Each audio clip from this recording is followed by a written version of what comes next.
Аристотел вели дека додека го тресела треска, Александар ожеднел и се напил вино, а потоа паднал во безсознание и умрел на 30-тиот ден од месецот Дајси. Во дворскиот дневник неговата болест е опишана вака. На 18-ти Дајси спиел во бањата, зашто го обзела треска. Утредента најпрвин се задржал во бањата, а потоа се префрлил во својата одаја и го минал денот коцкајќи се со медии. Доцна во ноќта повторно се капел, им принел жртви на боговите и нешто подкаснал, но цела ноќ бил жежок. На 20-ти, откако принел во обичаена жртва, лежејќи во бањата го слушнал Неарх и неговото кажување за пловидбата и големото море. 21-тиот ден минал како и претходниот, но кралот бил уште пожежок. Преку ноќ му се слошило, а утредента имал силна треска. Му го преместиле леглото, па додека лежал крај големиот рибник, разговарал со војсководците за тоа дека испразнетите заповеднички места треба да се пополнат со искусни луѓе. На 24-ти повторно имал силна треска, но заповедал да го кренат, за да присуствува на жртвувањето. На највисоките војсководци им наложил да останат во предворието, а на другите, таксијароси и пентаксијароси, да ноќеваат надвор од дворецот. 25-тиот ден го пренесоа на другата страна од дворецот. Спиеше малку, но треската не попушти. Тогаш кај него влегоа војсководците, но тој не можеше да зборува. По таква состојба беше и 26-тиот ден. Заради тоа, македонците помислија дека е веќе мртов и јурнаа на кај неговата врата и почнаа да викаат и да бараат од старешините да ги пуштат внатре. Најпосле вратата се отвори и сите, еден по еден, молкум поминуваа покрај постелата на болниот Александар. Истиот ден го испратија Питон и Селевк во Сарапидовиот храм да прашаат треба ли Александар да се принесе таму. Богот им одговори да остане таму каде што е. 28-тиот ден од месецот Дајси, на квечерина, Александар ги склопи очите за секогаш. Плутарх.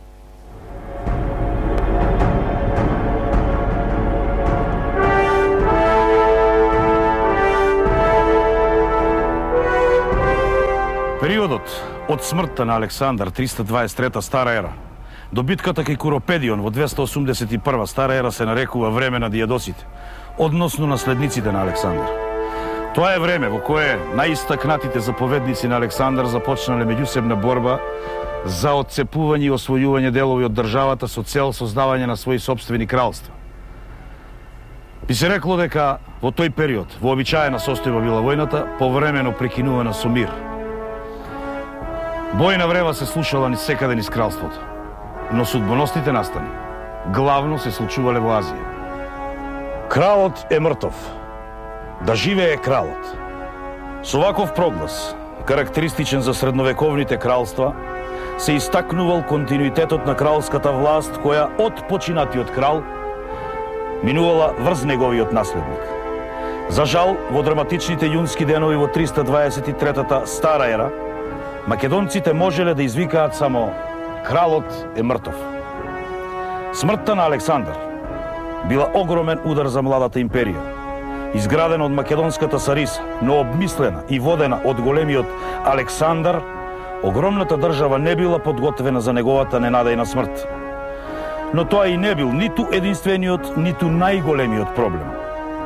Освен хелените, ниту еден покорен народ не се обидел да ја искористи смртта на Александар, па барем во прв миг не бил доведен во прашање опстанокот на државата. Но на секоја империја треба владетел, а судбината сакала во смртниот час на Александар да нема ниту еден соодветен наследник од кралската куќа на Аргеадите. Затоа главното прашање не било кој бил најдостоен, туку кој воопшто би можел да го заземе местото на незаменливиот Александар. Од една страна Роксана била бремена, но никој не можел да знае дали носи машко или женско бебе, дури и кога би било момче. Би минале години пред нејзиното дете да биде способно да владее самостојно. Од друга страна пак, тука бил и Аридај, синот на Филип II и брат на Александар. Но тој имал слабо здравје, веројатно и ментален хендикеп, па не бил во состојба да владее самостојно. Ова бил главниот проблем кој морале да го решат македонските првенци и војската во Бабилон. На седницата на првенците биле спомнати повеќе решенија, да се почека, да се види дали Роксана ќе роди машко дете. Пердика во меѓувреме да ја земе власта во своји раце како регент, да се формира некаков вид на здружена управа. Редоследот на настаните не е сосема јасен, но се чини дека додека првенците се советувале, фалангата останала верна на духот на својот основач Филип II, па се изјаснила за неговиот син Аридај. Малку недостасувало да избие судир помеѓу пешадијата и оној дел од војската што застанал на страна на првенците. За среќа, граѓанската војна била избегната во последен миг. Било постигнато компромисно решение. Аридај бил прогласен за крал и го зел името Филип III. А доколку Роксана родела машко дете, момчето би било негов наследник. По неколку месеци Роксана родила момче кое било наречено Александар IV.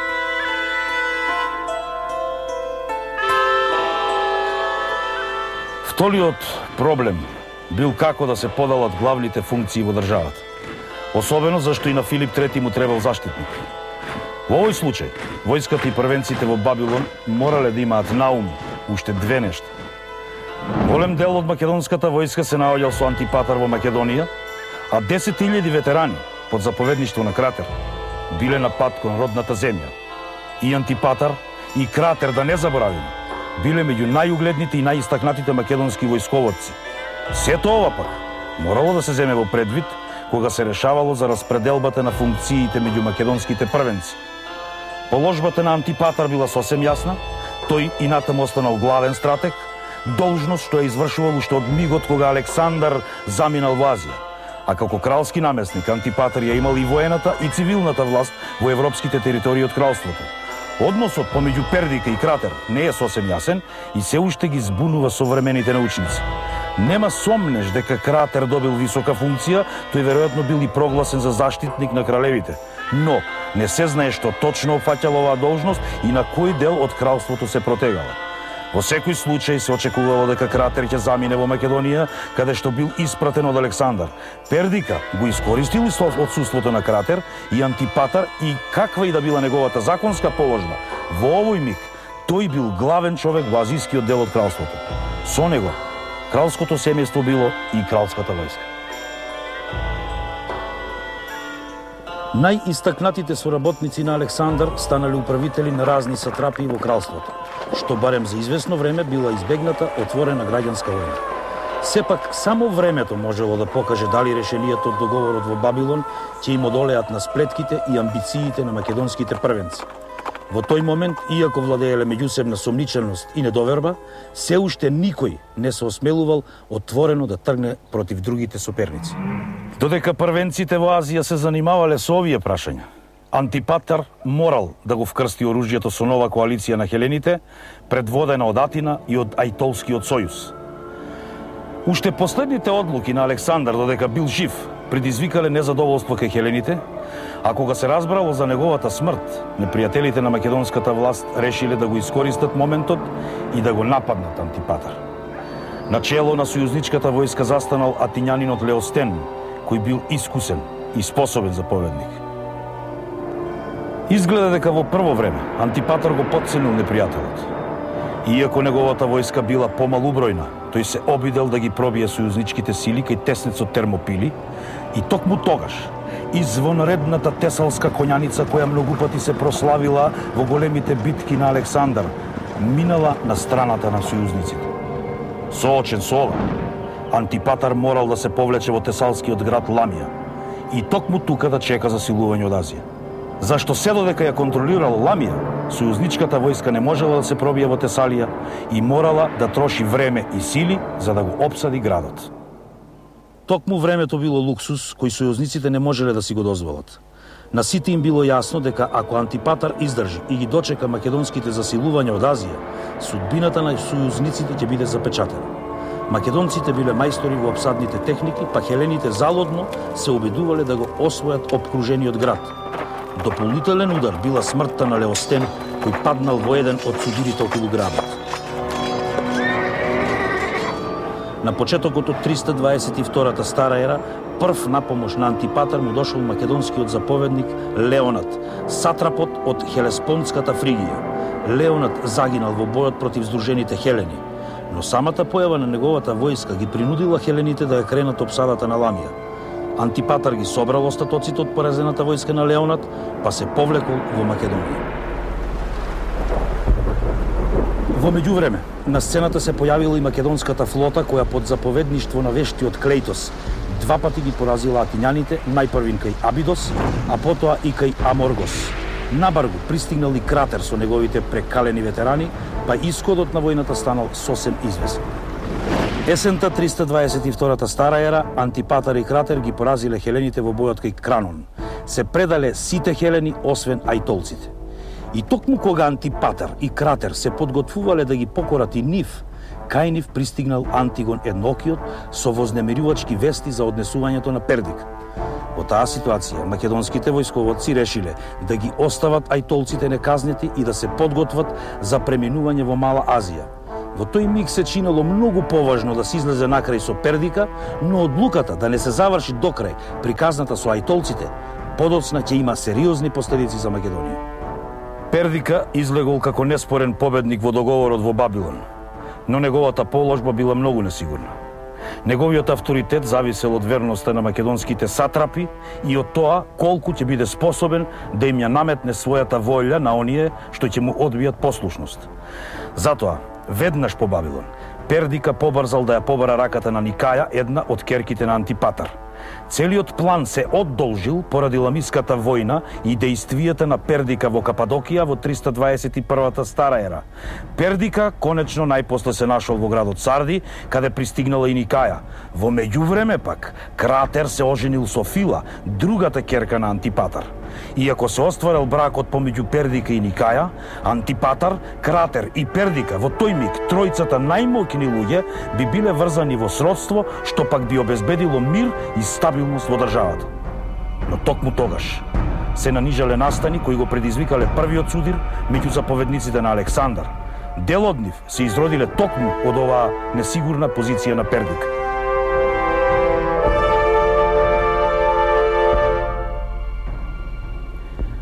Александар III јасно ставил до знаење дека сака неговото тело да почива во оазата Сива. Било јасно дека местото на кое ќе почива големиот Александар ќе има посебно значење. Но оазата Сива се наоѓала во Египет, која пак била под контрола на Птолемај Лагов. Птолемај бил близок пријател на Александар уште од детството и се истакнал во текот на походот во Азија. Во Бабилон ревносно се залагал да го добие на управување Египет.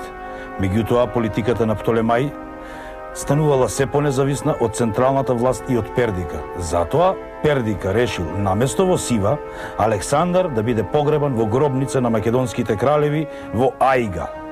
Подготовката на свечената поворка и на саркофагот на Александар траеле цели 2 години.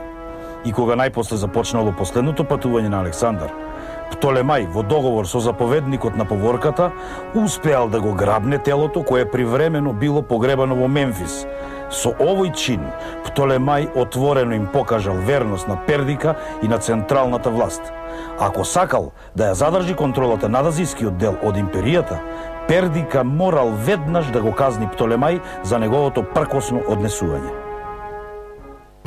Истовремено Пердика се соочил со нови и неочекувани предизвици. Овој пат предизвикот дошол од домот на Аргеадите.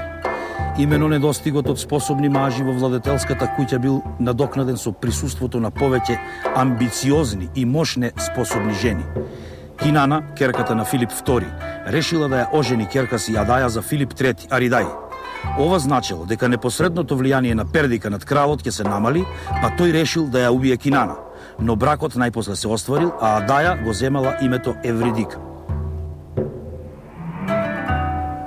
Настанот што дефинитивно ја предизвикал првата пресметка меѓу заповедниците на Александар, било пребегнувањето на Антигон Едноокиот од Мала Азија во Македонија.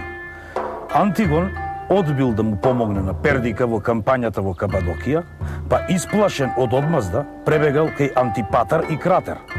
А пред тоа, Олимпијада ја испратила својата ќерка за да се омажи со Пердика и кога Антигон пристигнал, јавил дека Пердика ја одбил раката на Никаја и наумил да се ожени со Клеопатра, сестрата на Александар III. Не знаеме какви биле вистинските намери на Пердика, но сензационалната вест што ја данал Антигон веднаш го поттикнал Антипатар и Кратер да го нападнат Пердика во Азија. Пердика во тој момент проценил дека Птолемај сепак представува поголема опасност за него. Затоа со главнината од војската и со кралот заминал за Египет.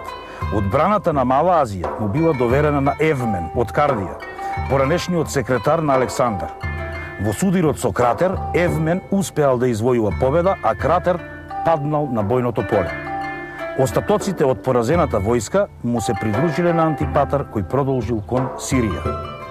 Во некое друго време, ваквата победа би ја зацврстила положбата на Пердика, но тој не дочекал да ја чуе веста за победата на Евмен.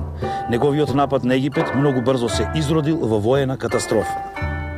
Не само што Птолемај вешто ја водел одбраната на својата сатрапија, туку при обидот да го премине на дојдениот Нил, Пердика загубил неколку илјади војници. Во тие услови, неговите заповедници исковале завера и губиле. И така, речиси во исто време, од историската сцена исчезнале двајцата најмоќни луѓе во тоа време. Како одговор на тоа, во 321 стара ера, главнината од војската и заповедниците се собрале во Трипарадис во северна Сирија. Тука, во напната и жестока атмосфера, се решавало за новата прераспределба на должностите на сатрапиите. За регент бил избран Антипатар, што значело дека кралското семејство ќе се врати во Македонија. Птолемај ја задржал управата над Египет, а Селевк, кој играл главна улога во заверата против Пердика, ја добил Бабилонија. Антигон бил назначен за стратег на Азија со задача да ги разбие останатите сили на Пердика, во прв ред Евмен, а за негов заменик бил поставен Касандар, синот на Антипатар.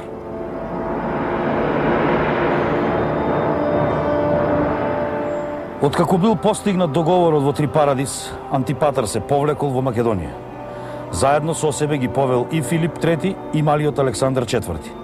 Наскоро пак, по враќањето во 319 година стара ера, Антипатар починал, наречиси 80 годишна возраст. Неговата смрт била страшен удар за домот на Аргеадите. Антипатар бил вешт и способен намесник во служба на македонските владетели уште од времето на Пердика III, а над се, тој бил безрезервно верен на владетелската династија. Како што ќе покажат настаните, малкомина од дијадосите ги делеле неговите обзири и лојалност. Со смртта на Антипатар го снемало и последниот заповедник од старата гарда на Филип II. За свој наследник, Антипатар го назначил Полиперхонт. Заменик на Полиперхонт требало да биде Касандар, кој поради лошите односи со Антигон, наскоро се вратил во Македонија. И Полиперхонт бил дел од старата гарда, но ги немал изворедните способности на другите дијадоси. Затоа не е случајно што се до заминувањето на Антипатар и Кратер во Мала Азија, тој не добивал никакви посебни заповедништва. Во прво време, Касандар го сокривал своето незадоволство и презирот кон Полиперхонт, но наскоро почнал да агитира против стариот намесник. Успеал да придобие дел од сатрапиите, како и оние хеленски градови, каде владееле олигарси поставени од неговиот татко. Меѓу другите градови, Касандар успеал да ја преземи Јатира. Потоа заминал кај Антигон во Азија. Антигон пак го заборавил претходното непријателство и му излегол во пресрет, му дал флота, војска, со која Касандар се вратил во Пиреј. На страната на Антигон и Касандар застанале и Лисимах и Птолемај. Полиперхонт се нашол во политичка и воена изолација. Соочен со таква состојба, тој прво се обидел да ги предобие хелените. За таа цел издал проглас со кој објавил ослободување на хелените и враќање на демократското уредување. За сите неприлики од претходните години, тој го обвинил Антипатар. Пред да успеат атињаните да се ослободат од македонскиот гарнизон, Касандар се вратил со воената сила што беше му ја дал Антигон и успеал да загосподари со приликите. Полиперхонт безуспешно се обидел да го опсади градот, а потоа се повлекол на Пелопонес, каде исто така ништо не постигнал. Додека настаните во Европа добивале драматичен тек, во Мала Азија Антигон ја привршувал војната против Евмен, кој цела една година бил под опсада во утврдувањето Нора. Кога чул за смртта на Антипатар, Антигон помислил дека е подобро да го придобие Евмен на своја страна, па му понудил припатливи услови за да се предаде. Но таквото помирување многу кратко траело. Во својство на регент, Полиперхонт му порачал на Евмен да ја продолжи борбата против Антигон во име на македонските кралеви. Писмо со слична содржина му испратила и Олимпијада. Поттикнат од сево ова, Евмен се повлекол кон горните сатрапии и почнал да собира нова војска за борба против Антигон, кого го сметале во исто време за узурпатор. Со ова, Полиперхонт барем привремено успеал да го неутрализира Антигон, кој пак сега морал да го тргне Евмен.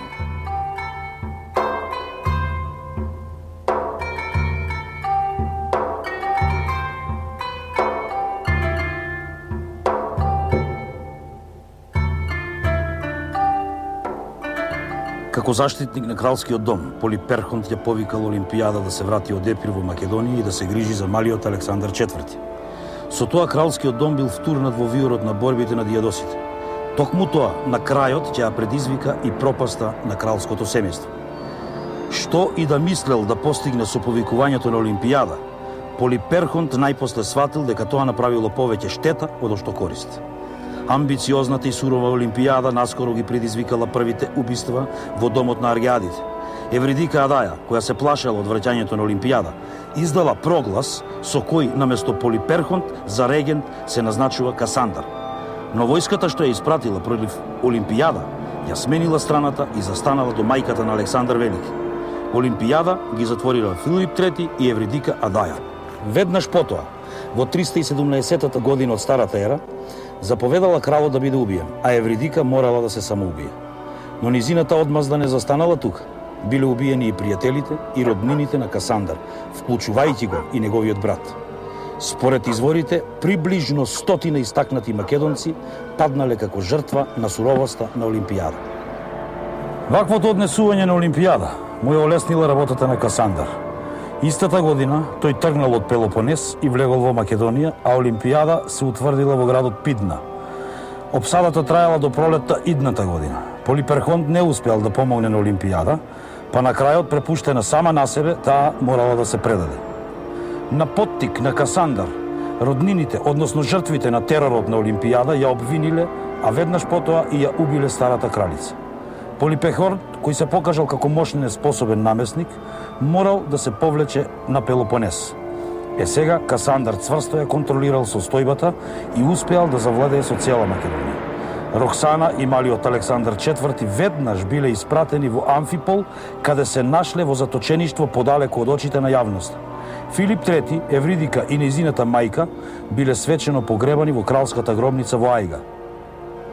За да ја даде легитимитет на својата нова позиција, Касандар се оженил со Тесалоника, керката на Филип II. Во нејзина чест наречен бил и новиот град што Касандар го основал во Термајскиот залив, а уште пред тоа, на местото на старата Потидаја, бил основан нов град кој го добил името Касандреја. Обичајот градовите да го носат името на својот основач бил започнат уште од Филип II, продолжен од Александар Велики. Со тоа што на овој град му го дал своето име, Касандар се представувал како нивен наследник.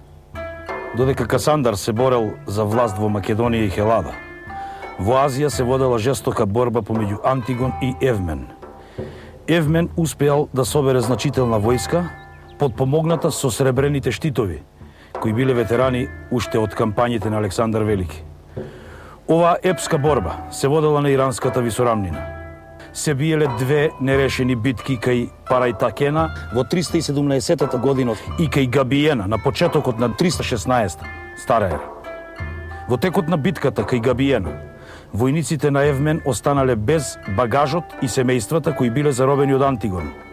Поради тоа, тие го предале Евмен и минале на страната на Антигон. Иако Антигон и неговите соработници барале да се поштеди Евмен, мнозинството од војската сакало да се исполни одредбата Трипаридис, кога Евмен бил прогласен за предавник и осуден на смрт. Со смртта на Евмен, од историската сцена слегол последниот дијадох кој сакал да ги заштити и да ги зачува правата на владеачката династија.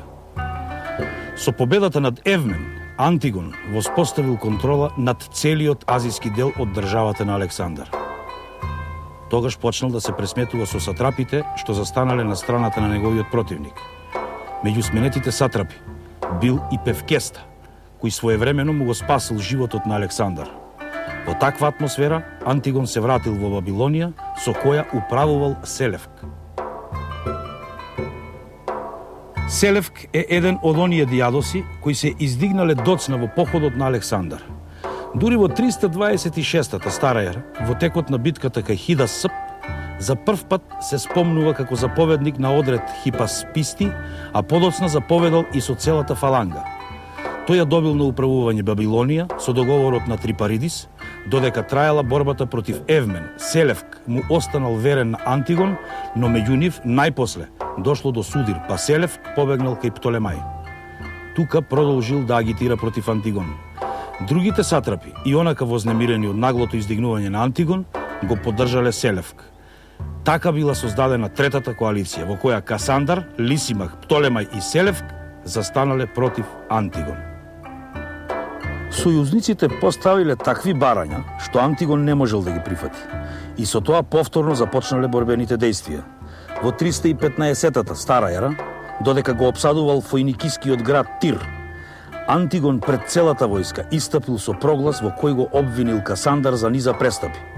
Убиството на Олимпијада, затворањето на Александар IV и Роксана, принудната свадба со Тесалоника, обнавувањето на Теба и Касандреја, згора на тоа, побарал од него да му се подчини како на регент, а ги прогласил сите хеленски градови за слободни и без туѓински воени посади. Но овој проглас бил само пропаганден чин и немал реални ефекти. Тоа што Антигон објавил слобода за хеленските градови му донело популарност во Хелада и ја усложнило положбата на Касандар, но во суштина Антигон воопшто не можел непосредно да интервенира во Европа. Најголем успех постигнал во Егеот, каде станал покровител на така наречениот сојуз на островјаните. Уште пред тирскиот проглас во копнена Хелада влегол во сојуз со Полиперхонт и неговиот син Александар, кои се уште контролирале делови од Пелопонес. Но работите не оделе според новите планови. Касандар успеал да ги придобие дури и Александар Полиперхонтов и да го сврти против сопствениот татко. Во текот на 312-та стара ера, Касандар се обидел да го нападне Антигон во Малоазијска Карија, но нападот завршил неуспешно. Затоа пак Антигон ги продолжил дејствијата во Мала Азија. Но ваквиот развој на настаните сосема неочекувано предизвикал сериозна криза и пораз од кој Антигон никогаш повеќе не се опоравил. Додека тој действувал во Мала Азија, заштитата на Сирија и Вавилонија му ја доверил на неговиот млад син Деметрий, подоцна наречен Опсадник. Ова пак го искористиле Птолемај и Селевк и навлегле во територијата на Антигон. Наспроти советите на неговите заповедници, темпераментиот Деметрий решил да се судри со далеку поискусните противници. Битката се случила кај местото Гадза во 312-та година. Деметрий претрпил тежок пораз и морал да се повлече во северна Сирија. Ова го искористил Селевк, тргнал кон Бабилонија со еден одред што му го дал Птолемај. Соочен со можната загуба на Вавилонија и горните сатрапии, Антигон се обидел да склучи мир со другите дијадоси. Набргу бил постигнат мировен договор со кој Антигон им го признал на другите правото да владеат со земјите на кои се затекнале и ја ограничил својата власт само на Азија. А за да си го сочува образот пред хелените, тој настојувал да се спомне и тоа дека хеленските градови ќе бидат автономни. На сите им било јасно дека мирот нема да потрае. Од една страна на сојузниците им требало време за да се подготват за идните борби, Антигон пак до тогаш требало да собере сила за борба против Селевк. Се на се, во тоа време Антигон морал да биде задоволен од развојот на настаните на истокот. Селевк не се спомнува во договорот. Сојузниците веројатно решиле да го препуштат на собствената судбина, но резултатот бил неочекуван. Не знаеме како течеле борбените дејствија, но нивниот исход е очигледен. Антигон бил поразен. Морал да се повлече од Бабилонија и да му ги остави горните сатрапии на Селевк. Ова бил сериозен стратешки и економски удар за Антигон. Не само што останал без половина од економските ресурси, туку наеднаш се нашол опколен од можни непријатели. До тоа време, непријателите на Антигон не можеле да ги издружат силите, а тој пак можел да бира на кого прво ќе удри. И наеднаш неговата положба станала особено ранлива, зашто истовремено се соочувал со напади и од исток, и од запад, и од југ. Откако Селевк почувствувал дека цврсто ја контролира Вавилонија, продолжил и се фатил со контрола на горните сантрапии. Тој ја минал реката Инд, но му било јасно дека никогаш нема да може да ги контролира овие далечни земји. Затоа склучил договор со индискиот владетел Чандрагупта во замена за територии. Индиецот му дал на Селевк 500 слонови, кои ќе имаат важна улога во понатамошните борби. Една од одредбите во договорот од 311-та, стара ера, била дека Касандар ќе остане стратег на Европа се до полнолетството на младиот Александар IV. Александар веќе имал 12 години и неговото полнолетство полека се приближувало. Иако владењето на Александар IV би им пречело на сите дијадоси, последиците прв ги почувствувал Касандар, кој владеел во Македонија. Колку што неговиот татко Антипатар бил безусловно верен на династијата Аргеади, толку Касандар бил исполнет со омраза, која тлеела во него уште една немила средба со Александар Велики. Затоа, тој заповедал Роксана и малиот Александар да бидат убиени. Долго време ова убиство било држано во тајност, зашто Касандар се плашал од реакцијата на луѓето што се уште ја поддржувале династијата. Така згаснала династијата на Аргеадите, која го предводела Македонското кралство уште од неговите мугри. Договорот од 311-та стара ера и убиството на младиот престолонаследник ја означиле дефинитивната поделба на огромната држава на Александар Велики. Диодор го опишува однесувањето на дијадосите што требале да ја наследат и да си ја поделат власт. Секој од нив, што владеал со народи и градови, во себе имал надежи за кралство, а териториите што им биле дадени на управување ги сметале како да се освоени со копје.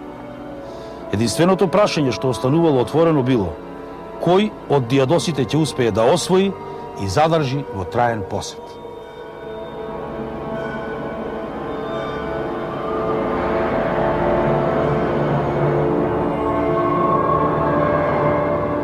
Сепак, се уште имало уште една тенка надеж за спас на династијата. Уште од 323-та стара ера, во градот Пергам живеел Херакле, вонбрачниот син на Александар Велики, кој веќе имал 17 години.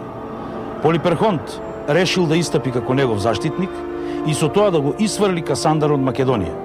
Неговиот сојузник Антигон немал ништо против, па момчето, придружено од војската на Полиперхонт, тргнало на пат кон Македонија.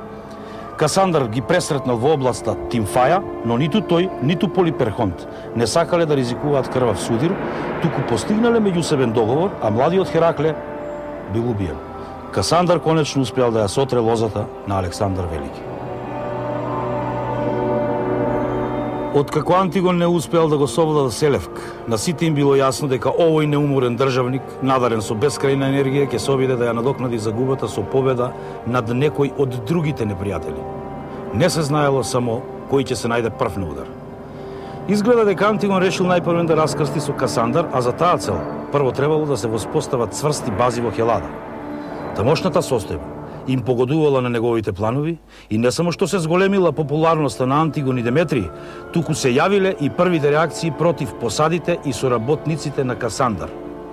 Се дури Касандар се соочувал само со локалното незадоволство, состојбата не била критична. Но Деметрий, кој пловел низ Егеот со голема флота, успеал да влезе во Пирејското пристаниште. Младиот Деметрий веднаш објавил дека доаѓа за да ја ослободи Атина од Касандар. Ова предизвикало воодушевување, пошто управникот на Касандар го напуштил градот, а Деметрий влегол во Атина. Во знак на благодарност, атињаните им доделиле на Антигон и Деметрий такви почести, што нивните предци веројатно би се згрозиле од нивната екстравагантност и претераност. Откако Деметрий успеал да ја освои и Мегара, состојбата ескалирала. Но за среќа на Касандар, веќе следната година Антигон го повикал Деметрий да се врати во Азија. Стариот војсководец решил да го нападне Кипар, кој бил под власт на Птолемај од Египет. Деметрий ја презал новата флота што ја подготвил Антигон, се префрлил на островот и почнал да го опсадува градот Саламина. Птолемај со својата флота дошол да му помогне на градот. Деметрий сега добил прилика да се одмазди за поразот кај Газа. Под градските ѕидини почнала најголемата поморска битка во хеленистичкиот период. Птолемај претрпел катастрофа и одвај спасил жива глава, а островот и целата војска минале на страната на Антигон. Антигон еднокиот се нашол на врвот на својата моќ и слава. Се чинело дека е само прашање на време кога ќе успее да се пресмети со другите дијадоси. Веднаш по битката кај Кипарска Саламина тој се прогласил за крал, а истата титула му ја доделил и на својот син. За да ја покажат својата независност и моќ, и другите дијадоси се прогласиле за кралеви. Но сите тие, освен Антигон и Деметрий, посакувале само дел од големото кралство. Со овој настан дефинитивно завршило распарчувањето на државата на Александар.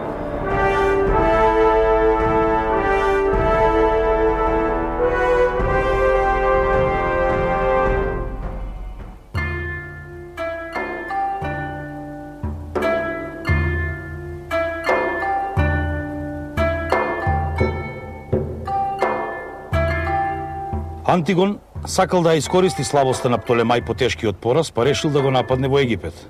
Ако постигнал успех, не само што ќе обновил својата разлишена економија, туку ќе го отсечал Селевк од другите дијадоси. Но дури ни Антигон, ни Деметрий не биле семоќни. На патот кон Египет нивната флота доживеала многу незгоди и претрпела големи загуби. Дел од војската дезертирал, а дел поминал на страната на Птолемај. Реката Нил била надојдена, а Птолемај успешно ги држал одбрамбените позиции. За да ја избегне судбината што претходно го снашла гордиот Пердика, Антигон решил да се повлече. Од тој миг па се до крајот на животот, стариот воин нема да постигне ниту еден позначаен успех. Напротив, обрачот околу него ќе почне да се стега се повеќе и повеќе.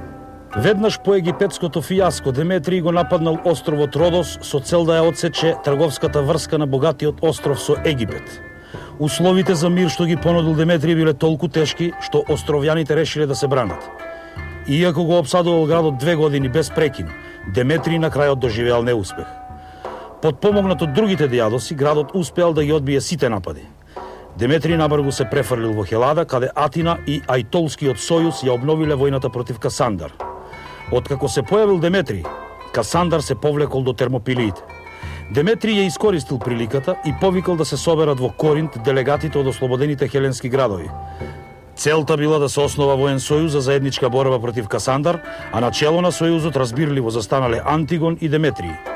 Откако вака ги устроил хелените, Деметрий ја продолжил борбата против Касандар. Успеал да се пробие дури и во Тесалија, каде го освоил градот Фера.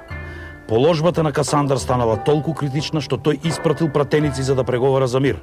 Но условите што ги поставил Антигон биле толку тешки, што Касандар решил да продолжи да се бори. Касандар сватил дека нема да може да излезе накрај со Деметрий, па повторно ги повикал другите дијадоси за заедничка борба против Антигон. Иако ниту еден од нив не бил под директна закана, на сите им било јасно дека ако падне Касандар, тие би биле следните на удар. Така била склучена четвртата коалиција помеѓу дијадосите. Прв на Касандар му се придружил Лисимах, кој владеел во Тракија, па секако би бил прв на удар ако падне Македонија.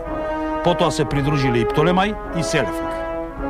Ако сакале да се надеваат на победа, сојузниците требало да ги здружат своите сили.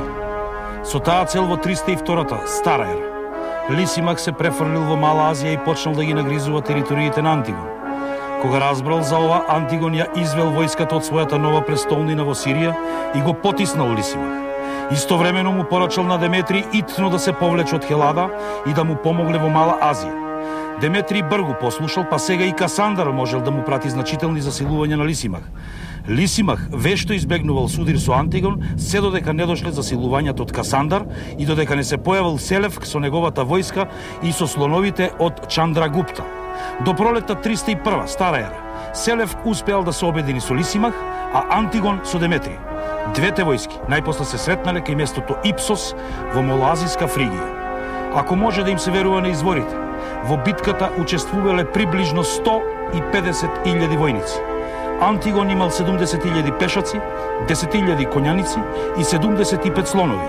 Сојузниците одговориле со 64.000 пешаци, 10.500 коњаници, 400 слонови и 120 бојни коли. Бројките веројатно се претерани, но нема сомнеж дека кај Ипсос се случила најголемата пресметка во историјата на дијадосите. Двете војски се построиле на вообичаен начин. Тешката пешадија била во центарот, а на крилата била распоредена конјаницата. Слоновите на Селевк биле поставени во заднината, под негова лична команда. Деметрий заповедал со конјаницата на десното крило. Битката била отворена со пресметката на лесната пешадија, кусо време потоа. Деметрий извел жесток налет и успеал да го пробие левото крило на непријателот, каде се борел Антиоп, синот на Селевк. Но како што често бидувало во неговиот живот, Деметрий не знаел да сопре.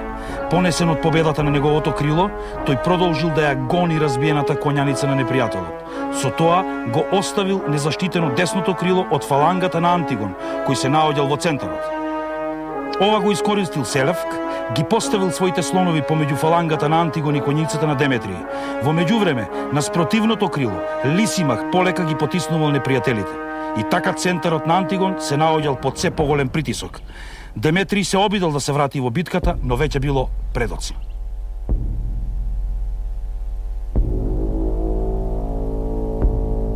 Стариот Антигон, со сите своји сили, се обидувал да го одржи центарот, надевајќи се дека син му Деметрий ќе дојде и ќе донесе помош. Но попусто. Последните негови мигови ни ги пренесува Плутарх. Многу непријатели удриле и на Антигон, па на некој од неговите луѓе му текнало и му рекол: "Кралу, на тебе одат." А овој му одговорил: "А имаат ли друга цел освен мене? Ако ама Деметрий ќе дојде и ќе донесе помош." На ова се надевал Кутриот се до крајот. Се обзирал на секаде за да го види синот, но најпосле паднал под непрестајните удари од копја, откако сватил дека се е загубен. Диодор пишува дека на Антигон му бил приреден погреб со сите кралски почести. Со неговата смрт исчезнал последниот од дијадосите што се надевал дека ќе завладее со целата држава на Александар. За разлика од него, другите дијадоси, попрагматични и пореални, претендирале само на еден дел од територијата. По битката победниците си ја поделиле територијата на Антигон. Лисимах го добил најголемиот дел од Мала Азија, се до планината Таврос. Селевк завладеал со Сирија, на Касандар му останале европските поседи, односно Македонија и деловите од Хелада, што можел да ги контролира. Иако не учествувал во битката кај Ипсос, Птолемај го искористил отсуството на Антигон и освоил делови од Фојникија и Либан. Селевк решил да не интервенира против својот понанешен добротвор, оти тој не можел да знае дека токму овие области ќе бидат причина за повеќе безпоштедни борби, што неговите потомци ќе мораат да ги водат со потомците на Птолемај. И за миг се чинело дека политичката карта конечно се стабилизира. Државата на Александар била поделена на 4 кралства, со повеќе или помалку јасни географски граници. Касандар управувал со Македонија и Хелада, Лисимах со Тракија и најголемиот дел од Мала Азија, Селевк со териториите од Сирија до Индија, а Птолемај со Египет и делови од сириското крајбрежје. Но се покажало дека дури и 4 кралства се премногу. Сега, откако го немало страшниот Антигон, дошол часот дијадосите што останале да го свртат оружјето едни против други.